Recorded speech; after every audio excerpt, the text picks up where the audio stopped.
Waziri Mkuu wa Tanzania Dr. Mwigulu Nchemba amevituhumu vyama vya upinzani hususan Chadema kwa kile alichodai kuwa ni mkakati wa kutaka kuingiza nchi kwenye machafuko kwa kutumia kigezo cha mabadiliko ya katiba ili kuchelewesha uchaguzi mkuu uliopita. Akizungumza hivi karibuni na wananchi wa Bunju, wilaya ya Kinondoni, mkoani Dar es Salaam, wakati wa ziara ya kukagua ujenzi wa soko na kituo cha mabasi, Dr. Mwigulu alidai kuwa upinzani ulikuwa na mpango wa kusogeza mbele uchaguzi ili muda wa kikatiba wa serikali uishe, jambo ambalo lingetoa mwanya wa kuitisha maandamano ya kuing'oa serikali madarakani. Waziri Mkuu alifafanua kuwa katiba haiwezi kubadilishwa kupitia makubaliano ya vyama vya siasa pekee, bali ni mchakato unaohitaji kura za Watanzania wote. Akigusia suala la ushindani katika uchaguzi huo, Dr. Mwigulu alilinganisha hali hiyo na michezo, akisema kuwa wale walioamua kutoshiriki kwa ridhaa yao wasilalamike kuhusu ukubwa wa ushindi wa waliokuwepo uwanjani. Msikilize hapa Waziri Mkuu akizungumza. Tumechangamka.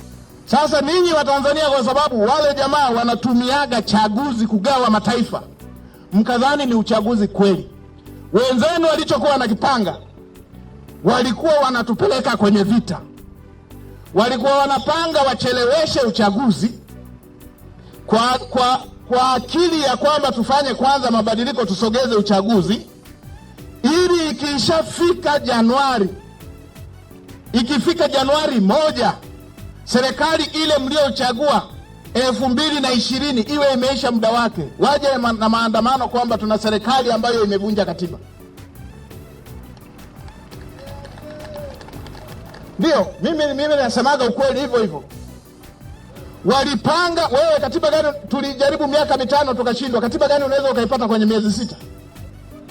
Walipanga tuingie mkenge kama nchi kwamba tuahirishe uchaguzi. Jambo la katiba haliahirishiwi kwenye genge tu hivi. Katiba hii masharti yake ya kuibadili, someni muone. Ni mpaka ninyi wa Tanzania ndio mpige kura hii ndio iweze kubadilika. Hatukai tu hivi kwa sababu tunaongea eti vyama vya siasa, tunaweza tukakaa tu hivi tukasema tunasogeza uchaguzi mbele. Walijua kwamba hiyo haisogezi kwa mazungumzo ya aina hiyo. Wakasema wakishaingia mkenge huu usogee uchaguzi. Ukishasogea ikipita 31 ya Disemba, hiyo serikali itakuwa haipo kikatiba, ili waitishe maandamano na nchi yetu ingie kwenye machafuko.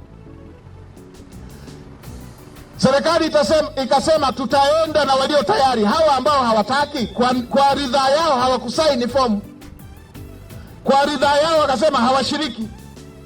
Tukasema wale wanaoenda wataenda kushiriki.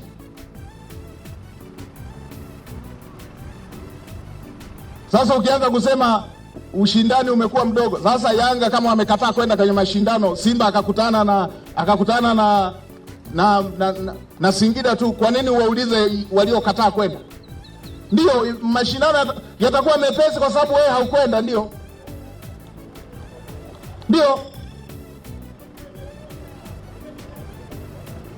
kama kwenye mashindano Yanga akakataa, Simba kaenda, unaanzaje kumwambia Simba umepata timu rahisi? Kwa nini haukwenda?